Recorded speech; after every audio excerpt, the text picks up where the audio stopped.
Yo, what up, what up, what up, what up? It's your boy Royal, and welcome to the last episode of the Flashback series.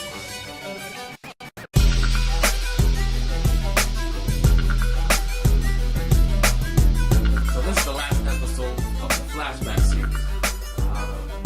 From the last one to this one, there's a little bit of a delay, because it was my son's birthday, and then it was the holidays, and now I'm finally dropping my album, which is going to come out January 27th.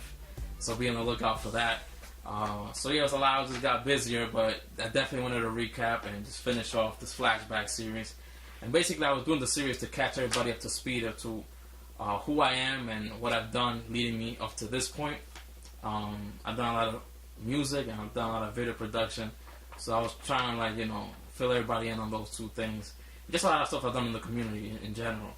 But if you didn't see any of these episodes, the first one I kind of spoke about my video production, how I got into that. The second episode I got into Christian rap, how I got into that. And the third episode I kind of spoke on how those two things started to grow and how that led to Gmail. And now in this last episode I'll speak about some of the other productions that I did and Gmail too, and then everything leading up to this album to where I'm at right now. So without further ado, let's get into it. So after Gmail, I actually got invited to visit a youth service out here that was taking place. And when I go, I see that it was like 3 churches and involved, and it was a youth service. So it was like the youth from 3 different churches and different denominations coming together and had this powerful event. And I witnessed it, and I was like, man, my church needs to be a part of this. You know what I mean? And as a youth leader, I was like, we definitely need to be a part of that. So I ended up getting in touch with them, and we ended up starting with what was called All Access. And with All Access, it was pretty much that, just different youths from different churches and denominations coming together to bless the city of Danbury in the name of Jesus, you know what I mean? And we had some spectacular events, man. And the first one we did was called A Secret Admirer. And the concept behind that was pretty much that Jesus is your secret admirer to some people, because some people, God has been blessing them and watching over them and just loving on them in different ways, saving them from things and doing all this stuff, and they don't even realize that He's doing this, and they don't even realize what Jesus did on the cross. Like, they don't fully understand. So it was like they had this secret admirer, and then that night we're pretty much revealing who He is, and that was Jesus Christ. And I believe I did the commercial for that. I think I hosted or emceed it a little bit, and I did a song. But there were so many other people involved. There was dancers, there were singers, there was a choir, there was a band, a live band, and there was preaching. Blessed night, amazing night. So in Secret Admirer, we had about 4 churches involved. But that actually led to the next event that we planned, which was called Revive. And that one had about 7 churches involved. And that one wasn't just an event, it was actually a play.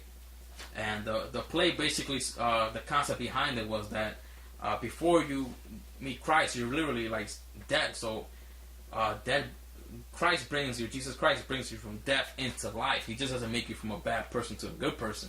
He brings you from death into life. So we had this whole concept behind it where people were like zombies and stuff, and then they got born again. They were like literally alive.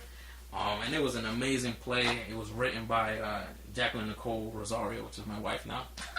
The time she was Sandoval. But anyways, she wrote it, I helped, and she directed it. She was leading on everybody and acting and all that. It had people that were actually dancing as part, like it had dancing skits. We had preachings in between, for my brother-in-law, which is Will Sandoval. He was preaching in between some of these skits and acts and stuff. It was an amazing night, powerful night, amazing testimonies came up from that too. I was blessed to be a part of that. After that, I still was writing songs, I was still rapping, doing a lot of that, and I was ready to pretty much do my second concert, which ended up being Gmail 2. And this was actually not an all access thing. This is just my thing I was doing. But based on the relationship I already built, plus the buzz from the first Gmail, I ended up having about 13 churches involved in that one event. And I had people who were dancing, people who shared their testimony, people who did poetry. I had a live band that came and played at the end. And like I said, the event was pretty much kind of like the concert was pretty much like the first Gmail, where I showed video in the beginning. Had video that kind of showed something, and then that led it into me doing a live performance about the topic that was just spoken about. And in this Gmail, I actually did it in the barbershop. So there was different conversations and things that was spoken about in the barbershop, and then that topic I will come out and do a live song there in the actual audience that correlated with that same topic. And it was like a theme behind it that went through and I did it about 4 or 5 different times for different songs and different, like I said, there was poems and dancing in between to kind of like really drive the message through. And again, it was an amazing night. After that, I had mad people asking me like for my music, or where can they buy it, and this, that, and the other. And I was like, I really didn't have anything, I had never been in the studio. I just did things live. But I had so many people kept asking me for it. I was like, man, I really got to put something together. So after Gmail, I ended up volunteering also with another youth organization out here called Young Life, which was led by Wes Johnson, Pastor Wes Johnson. And I think I believe he's still there. But at the time, I had so many connections with different Spanish ministries out here, different Spanish, different youth leaders from different Spanish churches, and the Spanish community in Danbury continues to grow. So we were thinking maybe we should have a Spanish section or a Spanish event specifically for Spanish kids. So that's kind of what led to us doing a pilot event called Young Life Vida Joven, which is Young Life, in Spanish. And we did this whole event. I think I had I don't remember how many youth leaders were involved, man. I think about 8 or 9, or maybe close to 10. I don't remember. It was a lot. It was a lot of people involved. We had a good turnout. It was an amazing event. I did a commercial for it and all this. I was rapping, acting silly, acting crazy. But yeah, it ended up being a really good pilot show, everything event. And the only reason we didn't continue to do it was because a lot of the youth that was there that spoke Spanish also spoke English, and they felt like they can, just as much as they enjoyed the Spanish Vida Joven, they enjoyed just as much doing the regular English one, which is Young Life.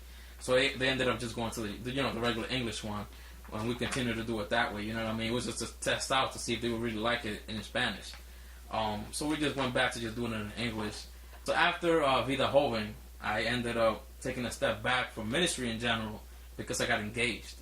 I was about to get married to Nikki. I actually met her, or got to know her, I should say, and doing All Access. She was one of the leaders who was doing Secret Admirer. And she was actually in the commercial. I'll show you a little clip right now. But yeah, she was in the commercial. I got to know her.